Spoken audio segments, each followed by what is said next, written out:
जय हिंद दोस्तों। Facets of UPSC में आपका स्वागत है। मेरा नाम अंकित सिन्हा है। दोस्तों, लास्ट वीक हमने जियो साइंटिस्ट के हिस्ट्री क्वेश्चंस की एनालिसिस करी थी। तो उसमें से लगभग 10 सवाल थे और उन क्वेश्चंस को हमने कवर कर लिया था। उसके बाद मुझे टाइम नहीं मिल पाया, तो मैंने बाकी सब्जेक्ट के क्वेश्चन नहीं देखे थे। बट आप लोगों की कंसिस्टेंट रिक्वेस्ट के कारण मुझे लगा कि इन टॉपिक्स पर, यानी जो बाकी सब्जेक्ट बच गए हैं, उन पर भी मुझे जल्द ही एनालिसिस लेकर के आनी चाहिए। तो आज हम पॉलिटी के क्वेश्चंस डिस्कस करेंगे और बहुत ही शानदार सवाल है।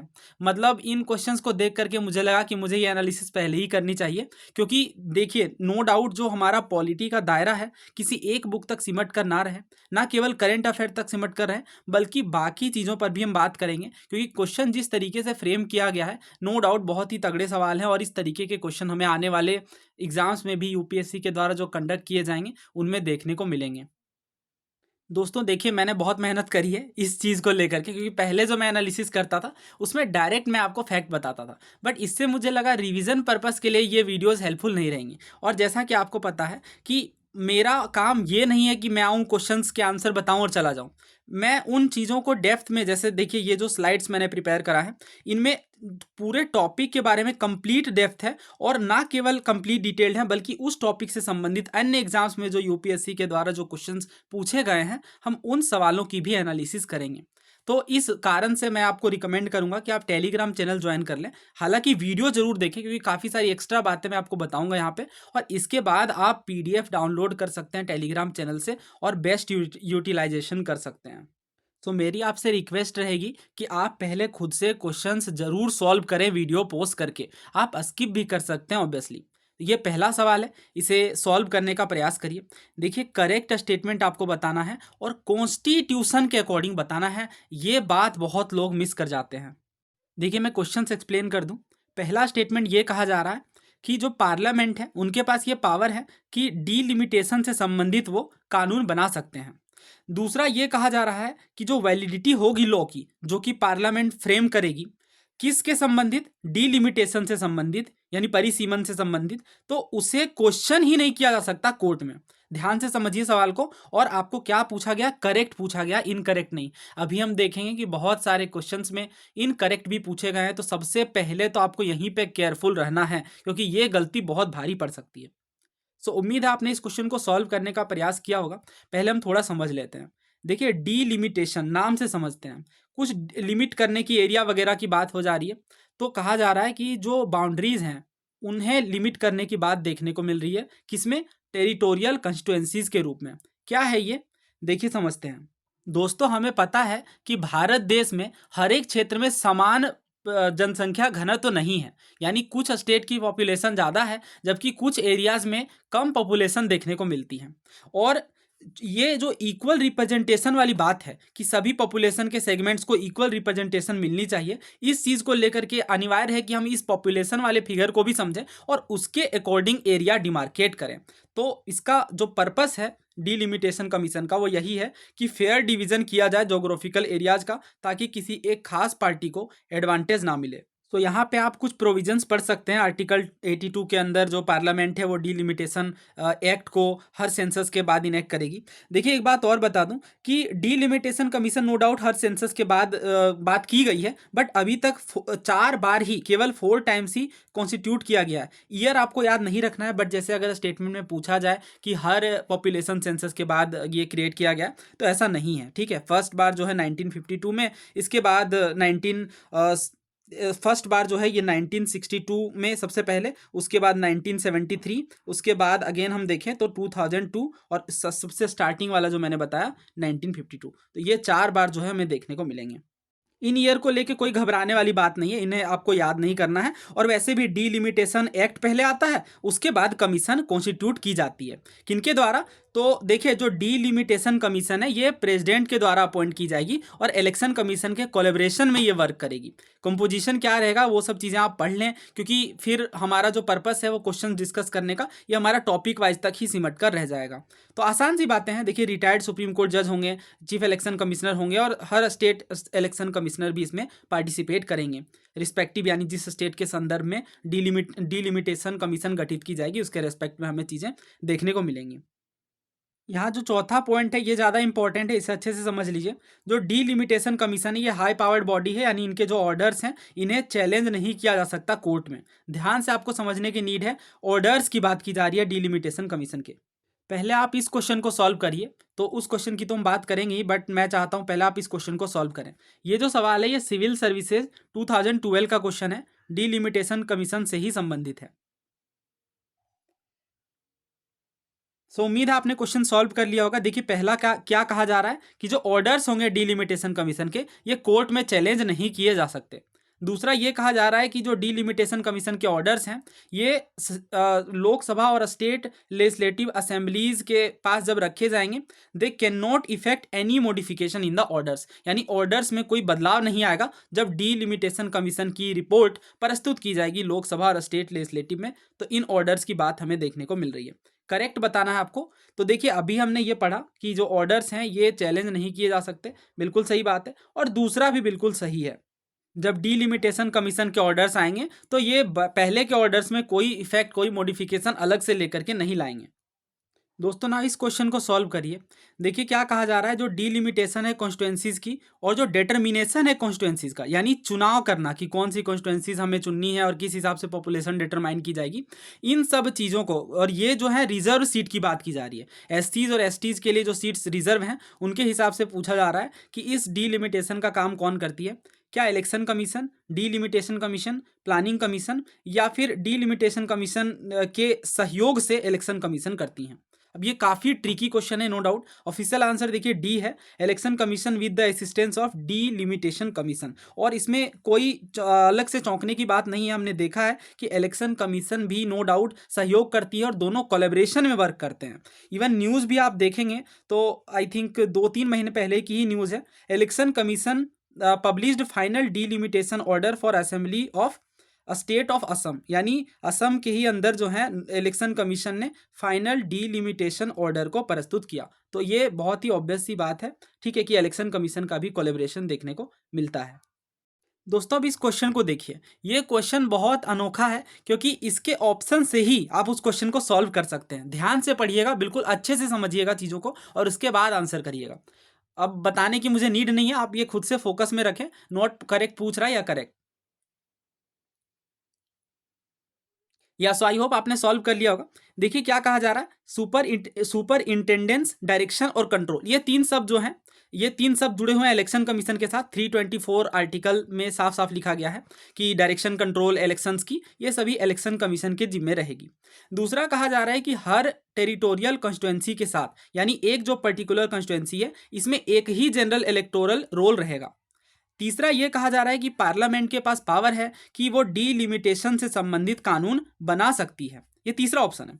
चौथा ये कहा जा रहा है कि सुप्रीम कोर्ट ऑफ इंडिया के पास अथॉरिटी है कि वो स्क्रूटनाइज कर सकती है किनसे संबंधित, तो उन लॉ की वैलिडिटी से संबंधित जो कि डीलिमिटेशन की हैं। तो इसका आंसर क्या है, ऑप्शन डी इसका आंसर है। अभी हमने पहले पढ़ा कि ये हाई पावर्ड बॉडी है और इस पे सवाल जो है अलग से कोर्ट में चैलेंज नहीं किए जाएंगे। और बाकी के देख लेते हैं, तो ये तो मैंने बता ही दिया, ये बात भी आपको डायरेक्ट आर्टिकल बेस्ड देखने को मिल जाएगी और ये तो ऑब्वियस सी बात है, जनरल स्टेटमेंट है। अभी हमने पहले पढ़ा भी है कि जो पार्लियामेंट है वो लॉ बनाएगी। अब इन दोनों स्टेटमेंट को ध्यान से देखिए, ऑप्शन सी और डी को। नाउ ये पढ़िए, देखिए क्या कहा गया, पार्लियामेंट के पास पावर है कि वो डीलिमिटेशन से संबंधित कानून बना सकती है, ऑब्वियस सी बात है। दूसरा ये कहा गया जो वैलिडिटी है वो चैलेंज नहीं किया जाएगा, और ये ऑप्शन जो है वर्बेटिम हमें सीडीएस के क्वेश्चन में देखने को मिलेगा। आंसर क्या है, बोथ 1 और 2। तो हम काफ़ी टाइम ले रहे हैं क्वेश्चन में, बट हम एक क्वेश्चन नहीं सीख रहे हैं, पूरा टॉपिक तैयार कर रहे हैं और ये भी देख रहे हैं क्वेश्चन का ट्रेंड किस तरीके से है। तो आप इनका रिवीजन करें, देखिए, और जो मैंने यहाँ स्लाइड्स में प्रिपेयर करी हैं चीज़ें, तो उसका भी रिवीजन करें ताकि आपका पूरा टॉपिक इंपॉर्टेंट वाले अलग से प्रिपेयर हो जाए ना। हम आगे बढ़ेंगे, लेकिन ये सवाल भी कर लेते हैं। ये क्वेश्चन भी सीडीएस का है, क्योंकि सीडीएस के मैं अलग से क्वेश्चन नहीं करवा पा रहा हूँ। आई थिंक 2018 तक हमने कंप्लीट किया है। ठीक है, मैं कोशिश करूंगा जल्दी जो है सिविल सर्विसेज सीडीएस इनके जो है ईयर वाइज क्वेश्चंस को दोबारा कंटिन्यू करूं। इस क्वेश्चन को भी अगेन सॉल्व करिए। तो नॉट करेक्ट बताना था। पहला ये कहा जा रहा है कि जो इलेक्टोरल रोल्स को प्रिपेयर करने की जिम्मेदारी है ये इलेक्शन कमीशन की है। दूसरा ये कहा जा रहा है कि जो एमसीसी है यानी मोरल कोड ऑफ कंडक्ट, ये इलेक्शन के डेट के साथ ही जो है लागू हो जाते हैं। तीसरा ये कहा जा रहा है कि जो डीलिमिटेशन है, जो परिसीमन है, उनके संबंधित जो कानून है ये इलेक्शन कमीशन बनाती हैं। और चौथा ये कहा जा रहा है कि कोई भी election, no election shall be called in question except by an election petition, यानी बिना इलेक्शन पिटीशन के कोई भी इलेक्शन जो है उन पे सवाल नहीं उठाए जा सकते। करेक्ट आपको बताना है, लेकिन यहाँ पर ये इनकरेक्ट था, ठीक है। तो ये कोड में से आपको बताना है कि कौन सा कोड जो है करेक्ट है क्वेश्चन के अकॉर्डिंग। सो ये एक्सप्लेनेशन है। देखिए, जो डीलिमिटेशन कमीशन है उसे बाउंड्री कमीशन के नाम से जाना जाता है, और गवर्नमेंट ऑफ इंडिया के द्वारा ऑब्वियसली हमें अभी ये चीज़ें डिस्कस करी हैं, दोबारा हम इन चीज़ों को डिस्कस नहीं करेंगे। एग्जीक्यूटिव बॉडी है, कॉन्स्टिट्यूशनल नहीं है। मेन टास्क क्या है? मेन टास्क है बाउंड्रीज को रीड्रॉ करना, और इसमें अगर हम ऑप्शन के अकॉर्डिंग देखें तो अभी ये चीज़ हम पहले ही पढ़ के आए हैं, ठीक है। इलेक्शन कमीशन ही, पार्लियामेंट जो है ये लॉज को प्रिपेयर करती है। तो तीसरा गलत है, और गलत ही हमसे पूछा गया, आंसर क्या होगा? Option A. देखिए, होता क्या है, जब बहुत बड़े स्टेटमेंट्स काफ़ी ज़्यादा होते हैं क्वेश्चन में, और नोट वाला क्वेश्चन रहता है, तो हम क्वेश्चन को समझने में जो है इतना दिमाग उस जगह पे लगा देते हैं कि नोट कई बार मिस हो जाता है, ठीक है। तो इस कारण से भी गड़बड़ियां होती हैं।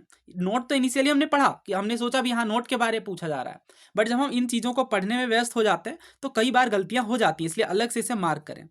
बाकी के सही है, आई डोंट थिंक कि इसे एक्सप्लेन करने की नीड है। तो ऑब्वियस सी बात है, इलेक्शन पिटीशन के बाद ही जो है इलेक्शन पे क्वेश्चन उठाए जा सकते हैं। उसके बाद देखिए, ये कहा जा रहा है कि रिस्पॉन्सिबिलिटी है, ये सब तो बहुत जनरल सी बातें हैं। हाँ, ये थोड़ा देख लीजिए, moral code of conduct. I hope ये भी एक्सप्लेन करने की नीड नहीं है, स्टिल मैंने यहाँ पे एक स्क्रीनशॉट लगाया है। देखिए क्या कहा जा रहा है, moral code of conduct comes into force immediately on the announcement of election scheduled by the commission for ensuring free and fair elections. Now let's move ahead. ये क्वेश्चन भी जियो साइंटिस्ट का है। देखिए क्या कहा जा रहा है, स्टेटमेंट्स आपको दिए गए हैं और नॉट करेक्ट बताना है। नॉट करेक्ट वाला ये सवाल है। सो उम्मीद है आपने इस क्वेश्चन को सॉल्व कर लिया होगा। देखिए पहला स्टेटमेंट क्या है, एक स्पेशल प्रोविजन बनाया गया है कॉन्स्टिट्यूशन के अंदर 89th के तहत, 89th अमेंडमेंट एक्ट के तहत, जिससे national Commission for scheduled tribe यानी राष्ट्रीय आयोग स्केड्यूल्ड ट्राइब्स के लिए गठित की गई। दूसरा ये कहा जा रहा है, अच्छा दूसरा स्टेटमेंट बहुत यूनिक है अपने आप में, क्योंकि देखिए क्या कहा जा रहा है, national Commission for Backward Classes, National Commission for minorities and national Commission for Scheduled cast. जब इसे हड़बड़ी में अगर कोई पढ़ता है ऐसे क्वेश्चन को, तो देखिए क्या मिस्टेक आती है।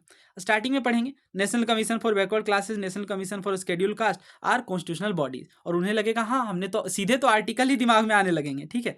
तो फिर लगेगा कि सही है, बट यहाँ देखिए माइनॉरिटीज़ को लेकर के हमारे पास कॉन्स्टिट्यूशनल बॉडी अलग से नहीं देखने को मिलेंगी, ठीक है। कॉन्स्टिट्यूशनल बॉडी नहीं है, तो इस कारण से जो है सेकंड गलत हो जाता है, और सेकंड हमारे दो ऑप्शन में है, यानी बाकी ऑप्शन जो है नहीं होगा answer. National Commission for women is not a constitutional body, I think बिल्कुल सही बात है, कॉन्स्टिट्यूशनल बॉडी नहीं है, तो तीसरा सही है, लेकिन हमसे तो गलत पूछा गया है, तो आंसर क्या हो जाएगा? Option number C. दोस्तों देखिए, ये जो कॉन्स्टिट्यूशनल, नॉन कॉन्स्टिट्यूशनल, एग्जीक्यूटिव, ये सब जो बॉडीज़ हैं ये बहुत ज़्यादा इंपॉर्टेंट है, बहुत बार एग्जाम्स में पूछी गई हैं, और इनमें से खास तौर से जो NCSC हैं यानी national Commission for Scheduled cast, और इसके बाद 89th अमेंडमेंट के बाद NCST बनती है यानी national Commission for scheduled tribe, ये सबसे बहुत ज़्यादा सवाल पूछे गए हैं। बट आई थिंक एक separate video I should create जिसमें मैं सारी बॉडीज़ के ऊपर डिस्कस कर लूँ और उनके प्रीवियस ईयर क्वेश्चन को, इसलिए हम ज़्यादा डिस्कशन नहीं करेंगे। फिलहाल आप ध्यान रखिए 89th अमेंडमेंट जो है बिल्कुल सही है, तो ये जो है पहला और तीसरा बिल्कुल सही है, दूसरा यहाँ पे गलत है ना। आगे बढ़ते हैं, इस क्वेश्चन को देखिए अगेन, आप यहाँ पे ध्यान से पढ़ेंगे तो क्वेश्चन का तरीका क्या है, क्वेश्चन का तरीका है not correct as per constitution. So उम्मीद है आपने इस क्वेश्चन का कोई भी प्रयास किया होगा सॉल्व करने का। देखते हैं वन बाय वन। पहला ऑप्शन है कि national Commission for minorities appoints A special officer for linguistic minorities. Linguistic minorities मतलब जो भाषाई तौर पे माइनॉरिटीज हैं, अल्पसंख्यक हैं, उनसे संबंधित नेशनल कमीशन फॉर माइनॉरिटीज जो है ये अपॉइंट करते हैं स्पेशल ऑफिसर को। दूसरा ऑप्शन ये है, it shall be the duty of the union to develop the Hindi language as a medium of expression for all the elements of the composite culture. यानी भारत को लेकर के जो कंपोजिट कल्चर है वो ये यूनियन की ड्यूटी है कि हिंदी लैंग्वेज को मीडियम ऑफ एक्सप्रेशन के रूप में डेवलप किया जाए। तीसरा जो ऑप्शन है वो ये है कि जो वर्ड हिंदुस्तानी है ये मेंशन्ड है हमारे संविधान में जब हिंदी लैंग्वेज के एनरिचमेंट की बात आती है तब। और चौथा ऑप्शन ये है कि हर स्टेट को प्रयास करना चाहिए कि वो पर्याप्त फैसिलिटीज़ प्रोवाइड करें मदर टंग के इंस्ट्रक्शन से संबंधित, यानी मातृभाषा के प्रमोशन में, प्राइमरी स्टेज में, चिल्ड्रेन के प्राइमरी स्टेज ऑफ एजुकेशन के टाइम पे जो माइनॉरिटीज़ ग्रुप से अपना संबंध रखते हैं। अब ये क्वेश्चन अपने आप में इतना बढ़िया है क्योंकि ये जैसे ही आप देखेंगे तो मे भी आपको डाउट होने लगे कि ये संविधान में ये वर्ड है या नहीं, क्योंकि कॉन्स्टिट्यूशन के रेफरेंस में है, और सिविल सर्विसेज का भी तो पैटर्न यही रहता है। जैसे वो पूछेंगे कि कॉन्स्टिट्यूशन के सर्टेन प्रोविजंस बताते हैं कि आरबीआई इन चीज़ों को इशू कर सकता है या नहीं। तो इस तरीके की जो बातें हैं कि कॉन्स्टिट्यूशन में लिखी गई हैं या नहीं, इन चीज़ों को हमें ध्यान से समझना पड़ता है पॉलिटी जब हम पढ़ते हैं तब। दोस्तों, अगर आप इस चैनल के पुराने व्यूअर हैं, आप लंबे समय से अगर चैनल से जुड़े हैं, तो आपको पता होगा मैंने कितनी बार बेयर एक्ट पर इम्फेसिस डाला है। और मैंने टेलीग्राम चैनल के अंदर पीडीएफ भी बेयर एक्ट की प्रोवाइड की थी, क्योंकि जब हम प्रीवियस ईयर क्वेश्चंस की एनालिसिस कर रहे थे, कई सारे प्रीवियस ईयर क्वेश्चन हमने डिस्कस किए हैं सीडीएस के, सिविल सर्विसेज के, तो उस टाइम पे हम देखते हैं कि काफ़ी सारे जो सवाल हैं वो किसी डायरेक्ट स्टैंडर्ड बुक से सॉल्वेबल नहीं होते हैं। तो इस कंटेक्स्ट में अगर हम आर्टिकल 350 को पढ़ें, इस आर्टिकल के बारे में आपने ज़रूर पढ़ा होगा। क्या है कि खास तौर से आर्टिकल 350 ए, इसमें बात की गई है कि प्राइमरी स्टेज में मदर टंग के इंस्ट्रक्शन से संबंधित फैसिलिटीज़ प्रोवाइड करने की, कि हर स्टेट का ये कर्तव्य है, एक तरीके से प्रयास किया जाना चाहिए स्टेट के द्वारा, और हर लोकल अथॉरिटी के अंदर कि एडिक्वेट फैसिलिटीज़ प्रोवाइड की जाए मदर टंग के प्रमोशन से, मदर टंग के इंस्ट्रक्शन से संबंधित। और जब हम आर्टिकल 350 बी पढ़ेंगे, आर्टिकल 350 बी, तो इसमें लिखा गया है कि एक स्पेशल ऑफिसर होंगे लिंग्विस्टिक माइनॉरिटीज़ के, और ये अपॉइंट किए जाएंगे प्रेसिडेंट के द्वारा, यानी राष्ट्रपति के द्वारा। आगे क्या है, वही बात है कि स्पेशल ऑफिसर जो होंगे जिन्हें अपॉइंट किया जाएगा, उनकी ये ड्यूटीज़ होगी कि जो भी लिंग्विस्टिक माइनॉरिटीज़ हैं उनके सेफगार्ड से संबंधित जो प्रोविज़न है ये प्रेसिडेंट को रिपोर्ट करें, ऑब्वियस सी बात है। और अगर कोई संवैधानिक या असंवैधानिक निकाय होती है तो वो भी नो डाउट रिपोर्ट प्रस्तुत करती हैं। अगला देखिए 351 में क्या कहा गया है कि हिंदी लैंग्वेज के डेवलपमेंट के लिए डायरेक्टिव्स दिए गए हैं। इसमें यह कहा गया है कि यूनियन की ये ड्यूटी है कि हिंदी लैंग्वेज के स्प्रेड को लेकर के, प्रसार को लेकर के प्रमोट किया जाना चाहिए, और ये मीडियम ऑफ एक्सप्रेशन के रूप में, ताकि ये सर्व कर सके। कंपोजिट कल्चर की बात देखने को मिल रही है, जो कि हमारे फंडामेंटल ड्यूटीज़ में भी देखने को मिलता है। और इसमें क्या कहा जा रहा है कि आगे अगर हम पढ़ें, and to secure its enrichment by assimilating without interfering with its genius the forms, style and expression used in Hindustani and in the other language of India specified in the 8th schedule। यानी हिंदुस्तानी जो form है, अच्छा हिंदुस्तानी form क्या है, एक तरीके से again composite culture वाली बात देखने को मिल रही है, जिसमें हमारे इंडियन लैंग्वेजेस का एसिमिलेशन, समागम देखने को मिलता है। और नो डाउट हम 8th स्केड्यूल के अंदर भी जो भाषाएं देखते हैं, तो आप बताइएगा कमेंट करके कि 8th स्केड्यूल में कितनी लैंग्वेजेस हैं और कौन से लैंग्वेजेस को अमेंडमेंट करके जोड़ा गया है। जरूर आंसर करिएगा, आपका भी रिवीजन होगा। बाकी लोग जो कमेंट्स पढ़ते हैं, नो डाउट उन्हें भी फायदा होगा। तो ये बात है, यहाँ पे हम साफ तौर से देख सकते हैं कि हिंदुस्तानी वर्ड का यूज किया गया है, और इस तरीके से आर्टिकल्स को समझना, पढ़ना बहुत मुश्किल टास्क है। तो इस वजह से जब मैंने बेयर एक्ट वाली बात आपसे कही थी, आई थिंक 5-6 महीने हो गए होंगे इस बात को, तो मैंने यह भी कहा था कि जब आप बेयर एक्ट को पढ़ें तो कुछ इंपॉर्टेंट पार्ट्स जो आपको ध्यान से पढ़ने, उन्हें मैंने अलग से बता दिया था। तो ये तरीका है, हमें इस तरीके से प्रिपेयर करना होगा, क्योंकि अब सिविल सर्विसेज में भी पहले पूछे जा रहे थे ऐसे काफ़ी सवाल 2-3 सालों पहले, अगर हम देखें जो बेयर एक्ट से सॉल्वेबल थे। आगे भी ऐसे पैटर्न हमें देखने को मिल सकते हैं। तो ये चीज़ ठीक है, अब तो आंसर हमें समझ आ गया है, आंसर ए होगा, क्योंकि नॉट करेक्ट पूछा गया था। तो यहाँ पे नेशनल कमीशन फॉर माइनॉरिटीज़ नहीं, बल्कि प्रेसिडेंट जो है, राष्ट्रपति जी, ये अपॉइंट करते हैं। बाकी के अगर हम देखें तो बिल्कुल सही है, ये वर्ड हमने देखा इसके कंटेक्स्ट में है, मतलब सारे आर्टिकल बेस्ड ही हैं। ये यूनियन की ड्यूटी है कि हिंदी लैंग्वेज को डेवलप किया जाए, और इसके बाद हिंदुस्तानी वर्ड का मेंशन देखने को मिलता है। हर स्टेट जो है इंस्ट्रक्शन प्रोवाइड करेगा ईयरली प्राइमरी स्टेज में। दोस्तों, एक लीगल टर्म पूछा गया जियो साइंटिस्ट के पेपर में। देखिए 4 लीगल टर्म्स हैं, और कहा जा रहा है कि किस लीगल टर्म का मतलब है no man shall be condemned unheard. No man यानी no person shall be condemned unheard. और उसके बाद ऑप्शंस हम देख सकते हैं यहाँ पे, ऑट्रोफियस कन्विक्ट है, नॉन बिस इन इडेम है, हैबियस कॉर्पस है, और ऑडी अल्टेरम पार्टेम है। ये क्वेश्चन देखिए, ये CDS 2022 का क्वेश्चन है, और ये ऑब्वियसली हमने डिस्कस किया। जैसे ही पेपर होता था, मैं साथ के साथ ही जो है आंसर्स, एक्सप्लेनेशन, इन चीज़ों को डिस्कस करता था। तो उस टाइम पे मैंने आपको चारों समझाया था, ठीक है, और क्या अर्थ है इस चीज़ का, और चारों ऑप्शंस को पढ़ना जरूरी है, क्योंकि ठीक है, नो डाउट यहाँ तो ऑप्शंस भी मैच कर रहे हैं अगर हम देखें तो, बट ऐसे सवाल भी पूछे जाते हैं, रिपीट होता है नो डाउट। तो बाकी के वर्ड्स को भी समझना जरूरी है, वन बाय वन हम देखते हैं। हाँ, ये क्वेश्चन जो है आई थिंक उत्तराखंड PSC में पूछा गया था, इप्सो फैक्टो का क्या मतलब है। तो ये इन क्वेश्चंस को भी मैंने इंक्लूड किया था। तो वन बाय वन देखते हैं। देखिए autrefois acquit, I don't know how to really pronounce this terms, but I am trying. Autrefois acquit का क्या मतलब है कि पास्ट में जिन्हें एक्विट किया गया हो। एक्विट का मतलब निर्दोष जिन्हें साबित किया गया हो कोर्ट में, जैसे बरी करना कहते हैं ना, तो वो चीज़ है। तो अगर कोई पास्ट में, अगर किन्हीं किन्हीं को पास्ट में कोर्ट में एक्विट किया गया, बरी किया गया, तो इसके लिए हम जो लीगल टर्म यूज करते हैं वो है ऑट्रेफोइस एक्विट। अच्छा, ऑट्रेफोइस कॉन्विक्ट का क्या मतलब है? जिन्हें पास्ट में कॉन्विक्ट किया गया। ऑब्वियस सी बात है, यहाँ पे जो वर्ड हम देख रहे हैं इसका मतलब पास्ट ही है ऑट्रेफोइस का, और एक्विट का मतलब जिन्हें पास्ट में जो है एक्विट किया गया है वो ऑट्रेफोइस एक्विट है। जिन्हें पास्ट में दोषी माना गया है, कॉन्विक्ट करार दिया गया है, वो ऑट्रेफोइस कन्विक्ट है। अच्छा, ये तीसरा जो टर्म है ऑडी एल्ट्रम पैटम, इसका क्या मतलब है? No person shall be condemned unheard. So basically ये नेचुरल जस्टिस की प्रिंसिपल है, यानी सिंपल सा इसका अर्थ ये है कि बिना किसी को सुने, बिना किसी की बात सुने, बिना दोनों साइड को अच्छे से समझे, किसी भी एक तरीके से लीगल बातों तक नहीं पहुंचा जाएगा, यानी कोई भी जजमेंट नहीं दिया जाएगा। ऑब्वियस ही बात है, सुने जाने के अधिकार की बात की जा रही है। अच्छा, ये देख लीजिए, नो बिस इन इडेम का मतलब क्या है? Nobody should be judged twice for the same offence, एक ही गलती के लिए। और ये हमारे संविधान के किस आर्टिकल में है, यह भी बताइएगा कि एक ही गलती के लिए जो है डबल जॉपर्डी हमें देखने को मिलता है। तो ये किस आर्टिकल में है, ये भी आप कमेंट करके बताइएगा। फिलहाल इसका आंसर क्या है, तो साफ तौर से हम देख सकते हैं ऑडी अल्टेरम पार्टेम की बात हमें देखने को मिल रही है। बाकी के ऑप्शंस भी हमने डिस्कस कर लिए हैं।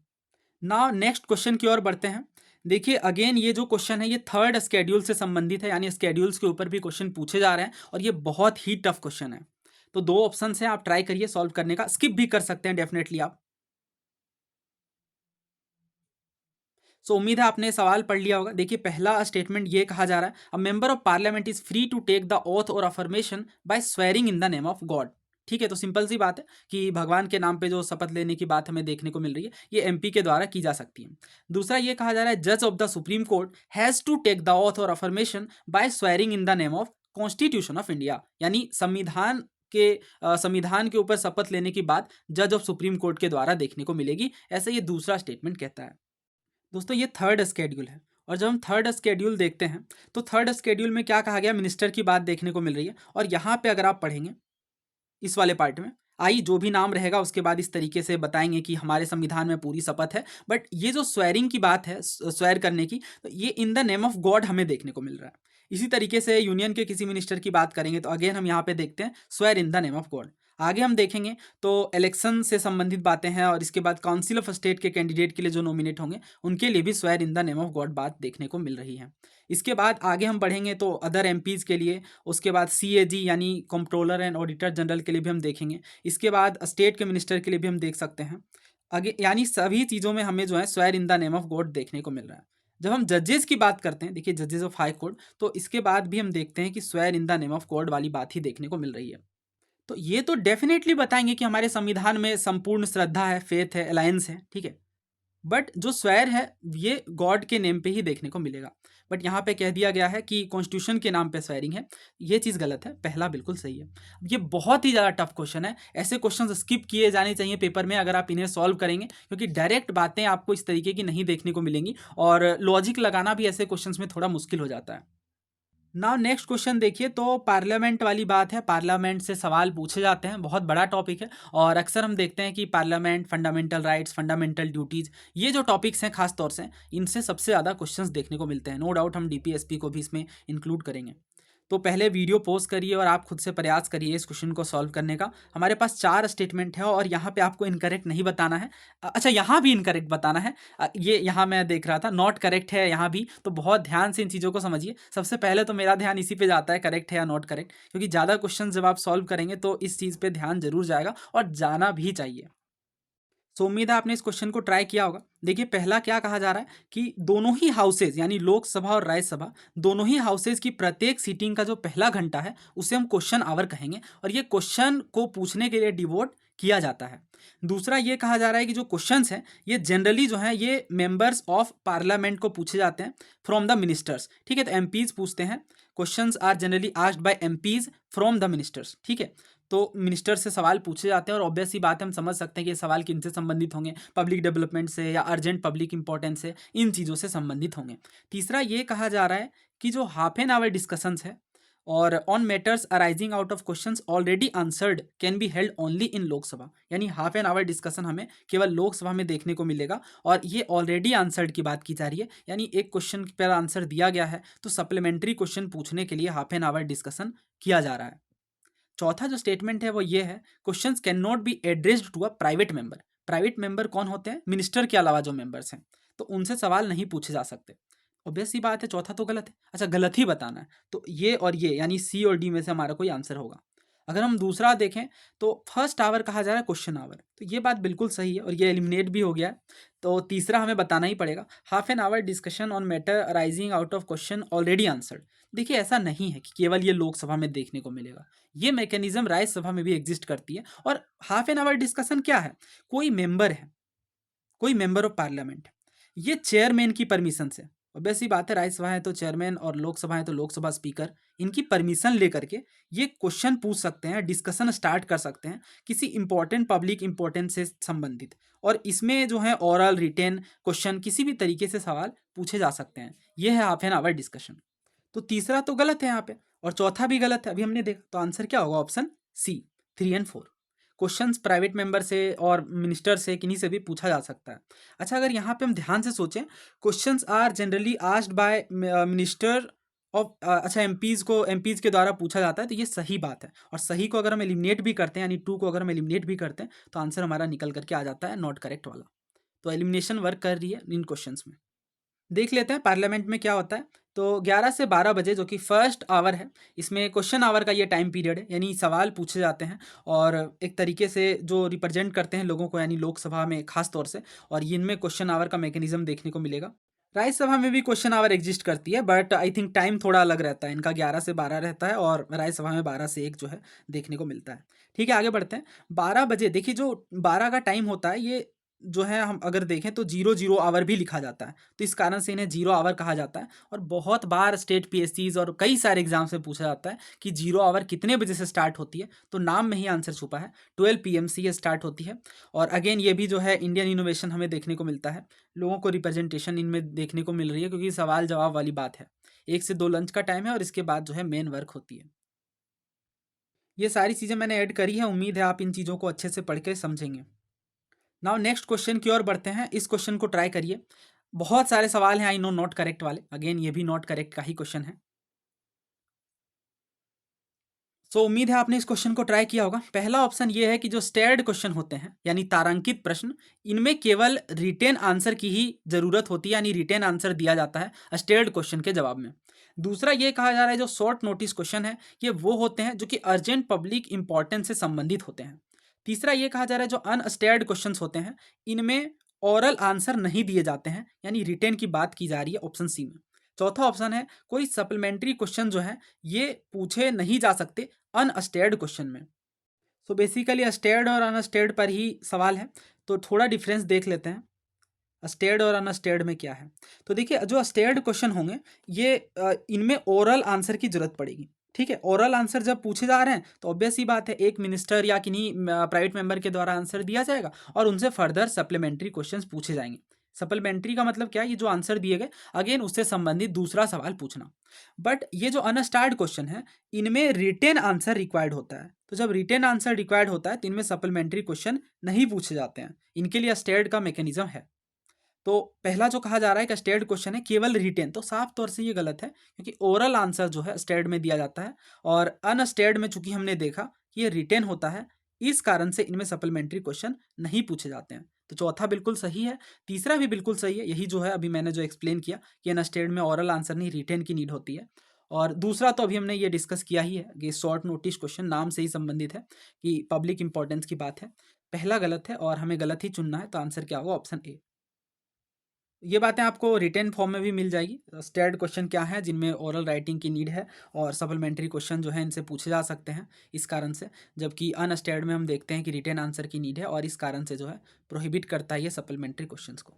अब ये सारी चीज़ें कंपाइल्ड हैं यहाँ पे, स्टेयर्ड क्यों है, अनस्टेयर्ड क्या है, शॉर्ट नोटिस क्वेश्चन क्या होते हैं, पब्लिक इंपॉर्टेंस के होते हैं, प्राइवेट मेंबर से किस रूप में सवाल पूछे जा सकते हैं, क्या ये प्रोविजन कॉन्स्टिट्यूशन में है या फिर कंडक्ट ऑफ बिजनेस में है, rules of procedure and conduct of business. ये सब बातें भी थोड़ा समझ करके चलिएगा, क्योंकि काफ़ी सारे हमने क्वेश्चंस देखे हैं जो पूछा गया है कि ये पर्टिकुलर बात सही तो है, बट क्या क्या ये कॉन्स्टिट्यूशन में है या नहीं, तो इस चीज़ को भी समझिएगा।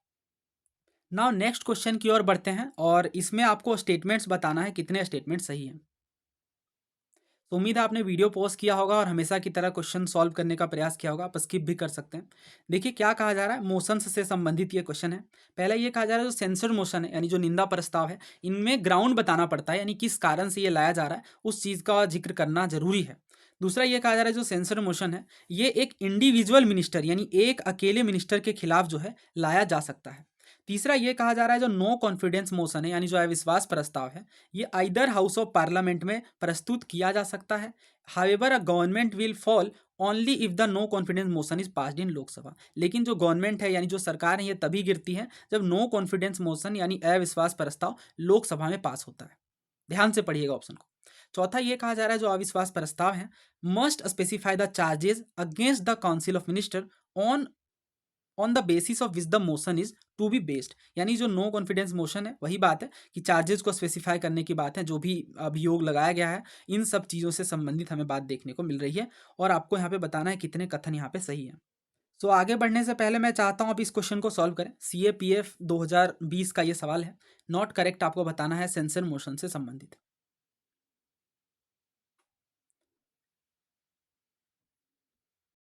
नाउ इस क्वेश्चन को सॉल्व करिए। ये CAPF 2022 का है और यहाँ पे भी आपको नॉट करेक्ट बताना है। Generally censure motion, no confidence motion, इन सब के ऊपर ये सवाल है।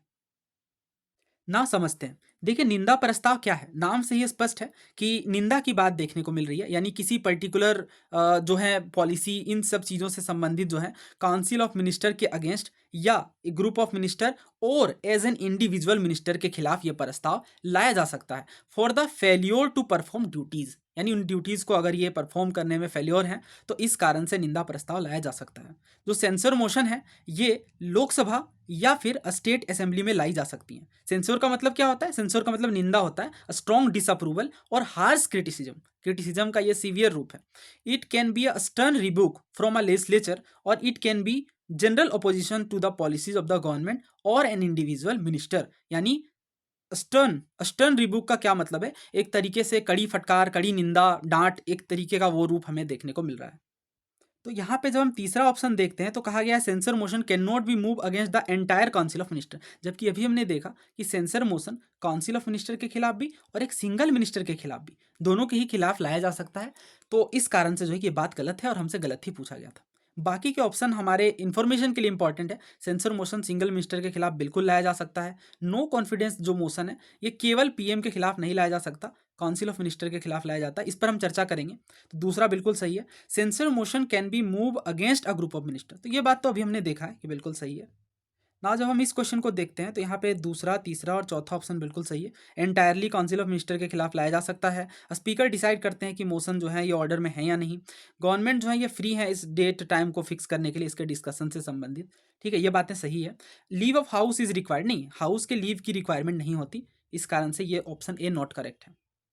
नाउ इस क्वेश्चन को देखिए। तो अभी हमने ये डिस्कस किया कि हाँ सेंसर मोशन में जो है ग्राउंड्स बताने पड़ते हैं कि किस कारण से सेंसर मोशन लाया जा रहा है। दूसरा ये कहा जा रहा है कि move against even against an individual minister. अभी हमने देखा बिल्कुल सही बात है, minister, group of minister, council of minister, इनके खिलाफ जो है सेंसर मोशन लाया जा सकता है। तीसरा ये कहा जा रहा है can be initiated in either house. गलत बात है। देखिए नो कॉन्फिडेंस मोशन क्या है, नो कॉन्फिडेंस मोशन है कि एक तरीके से अगर नो कॉन्फिडेंस मोशन प्रस्तुत हो जाता है तो हमें फॉल ऑफ द गवर्नमेंट भी देखने को मिलती है। और हमें पता है कि लोकसभा जो है ये कलेक्टिव रिस्पॉन्सिबिलिटी लोकसभा के अंदर देखने को मिलती है। तो नो डाउट पीपल के लिए रेस्पॉन्सिबल हाउस माना गया डायरेक्टली लोकसभा को। तो इस कारण से जो है नो कॉन्फिडेंस मोशन केवल लोकसभा में लाया जा सकता है। ये बात गलत है।